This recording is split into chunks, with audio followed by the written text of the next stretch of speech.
हम दुनिया के किसी कोने में क्यों ना हो, त्योहार पर घर ही आते हैं ताकि त्योहार को अपने फैमिली मेम्बर्स के साथ हम सेलिब्रेट कर सके, वो ट्रेडिशनल तरीके से। और एक ऐसा ही त्योहार है छठ पूजा का, जिसे मनाया जाता है दिवाली के छठे दिन यानी कि 6th डे। 3 दिन का निर्जला उपवास होता है ये, और इसकी तैयारियां जो है ना बहुत दिन पहले से ही शुरू हो जाती हैं। एक सूप सजाया जाता है जिसमें पूजा की सामग्री के साथ साथ ना होते हैं कुछ सीजनल फ्रूट्स, और इसी के साथ साथ पक्का खाना भी, स्पेशली ठेकुआ। तो फिर चलिए ना छठ पूजा की स्पेशल डिश ठेकुआ को हम भी बना लेते हैं आज अपनी किचन में। ठेकुआ इंडिया का ओरिजिनल बिस्किट है जिसे हम बेक नहीं करते हैं, फ्राई करते हैं। ये काफ़ी क्रिस्प होता है और चीनी नहीं, गुड़ से बनता है। कैसे, बस यही आपको आज बताऊंगी, और इसी के साथ साथ बताऊंगी कैसे आप बिना साँचे के अपने ठेकुआ को भी शेप कर सकते हैं, और कैसे आपका ठेकुआ तेल में जाकर फटे नहीं, इसके भी कुछ टिप्स हैं मेरे पास। तो चलिए फिर शुरू करते हैं।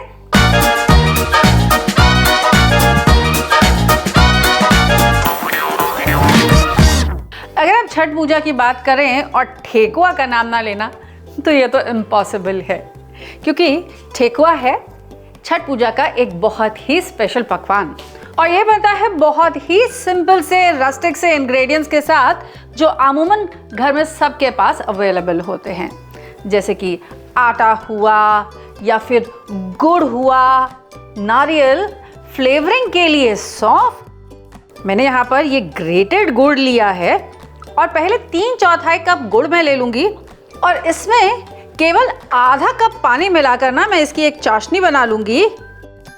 इस चाशनी को आपको लंबे समय तक पकाना नहीं है, बस हम इतना चाहते हैं कि ये जो गुड़ है ना ये पानी में अच्छे से पिघल जाए। गुड़ अच्छे से पिघल चुका है तो गैस को हम कर देते हैं बंद, और पहले इसे हम अच्छे से ठंडा हो जाने देंगे। तो जब तक हमारी चाशनी जो है वो ठंडी होती है, चलिए हम यहाँ पर बाकी की तैयारी कर लेते हैं। और मैं लूँगी यहाँ पर 2 कप आटा। अब इस आटे में मैं मिलाऊंगी पहले तो ये आधा कप डेसिकेटेड कोकोनट, आप चाहें तो नारियल को ग्रेट करके भी ऐड कर सकते हैं। 1 चम्मच सौंफ ऐड करेंगे, और इसी के साथ आधा चम्मच इलायची पाउडर भी। अब पहले इन्हें अच्छे से मिक्स कर लेंगे, और तब इसमें ना घी डालकर इसमें मोयन लगा लेंगे। अब इसमें ऐड करेंगे 3 टेबलस्पून देसी घी, और इसे अच्छे से रब कर लेंगे जब तक ये कोर्स वो जो एक ब्रेड क्रम का जैसा टेक्सचर होता है ना वैसा टेक्सचर नहीं आ जाता। तो ये जो छठ पूजा जो है ना, ये सूर्य देवता और उनकी पत्नी उषा, इनको ऑनर करने के लिए उनकी पूजा के स्वरूप की जाती है, क्योंकि सूर्य देवता ही तो हैं जो हमारी धरती को जीवन देते हैं, है ना। और छठी मैया है सूर्य देवता की बहन यानी कि ब्रह्मा जी की पुत्री, और माना यह जाता है कि छठी मैया बच्चों को लंबी उम्र और एक स्वस्थ जीवन देती हैं। इसीलिए जानते हैं स्त्रियां क्या करती हैं, 36 घंटे का, जी हाँ 36 घंटे का पूरा बिना पानी बिना कुछ खाए यानी कि निर्जला उपवास रखती हैं, और अपने बच्चों की और अपनी फैमिली की लंबी लाइफ के लिए प्रे करती हैं। तो अच्छे से सज धज के तैयार होके लंबा सा सिंदूर भर के स्त्रियां जाती हैं नदी किनारे, और पानी में खड़े होकर सूर्य देव को देती हैं अर्घ, और चढ़ते सूरज की और डूबते सूरज दोनों की पूजा की जाती है। अब देखिए बातों बातों में हमारे आटे में मोयन भी लग गया। अब मोयन में कोई कमी मत कीजिएगा, क्योंकि ये मोयन ही तो है जो हमारे ठेकुआ को एक लंबी शेल्फ लाइफ भी देता है, और इसी के साथ साथ क्रिस्पनेस भी देता है। देखिए बस इसे अपने हाथों में इस तरह से एक मुट्ठी में बांध के देखिएगा। अगर तो ये लड्डू के जैसे बंध जाता है तो हमारा मोयन ठीक है, अगर नहीं बंधता है तो आप इसमें 1-2 चम्मच घी और मिला लीजिएगा।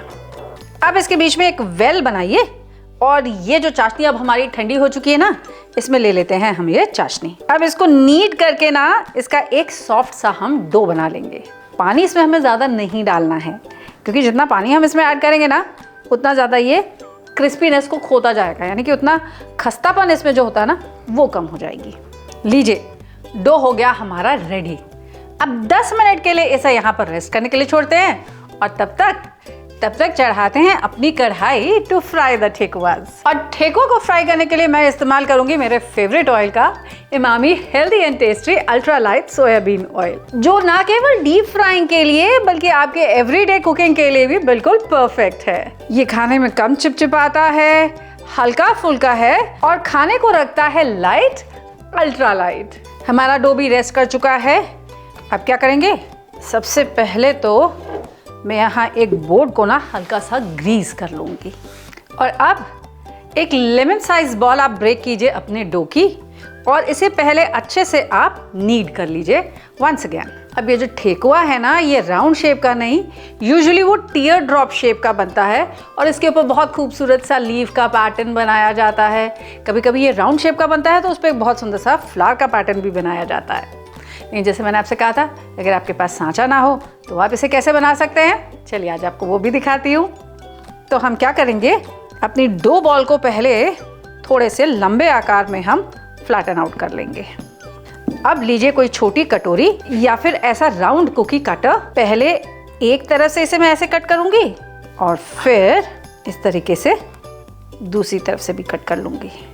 अब मेरे एजेस भी बिल्कुल नीट हो जाएंगे और ये देखिए मेरा ठेकुआ बिल्कुल साइड से फटेगा भी नहीं।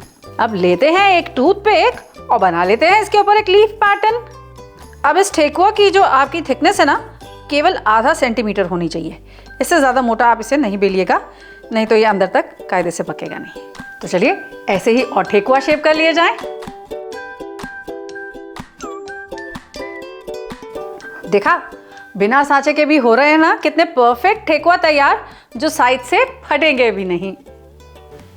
लीजिए सारे ठेकुआ हमने शेप कर लिए और बीच में वो जो एंड में मेरे पास थोड़ा सा डो बच गया था ना, उसका एक राउंड ठेकुआ भी मैंने शेप कर लिया।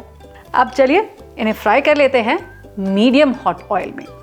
ज़्यादा गर्म तेल में इन्हें नहीं डालेंगे, नहीं तो क्या होगा, ये बाहर से एकदम से जल जाएंगे और अंदर कच्चे रह जाएंगे। और अगर आपने इनको ठंडे तेल में डाला तो क्या होगा, ये बहुत सारा तेल पी लेंगे और क्रिस्प नहीं होंगे। इसलिए मीडियम हॉट ऑयल में हम इन्हें फ्राई करने के लिए डालेंगे। उसके बाद गैस को थोड़ा धीमा कर देंगे। सारे ठेकुआ इकट्ठे फ्राई करने के लिए नहीं ऐड करेंगे, इन्हें हम बैचेस में फ्राई करेंगे। अगर आपने इकट्ठे सारे ठेकुआ डाल दिए तो आपके ऑयल का टेम्परेचर गिर जाएगा, जिसकी वजह से इसमें क्रिस्पनेस नहीं आएगी। जब ये एक तरफ से गोल्डन हो जाए, इन्हें पलट के दूसरी तरफ से भी अच्छे से सेक लीजिएगा।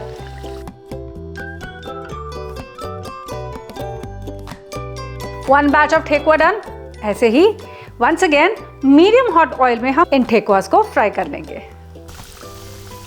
अभी आपके ठेकुआ जो है ना, जब आप निकालेंगे तो काफ़ी सॉफ्ट होंगे।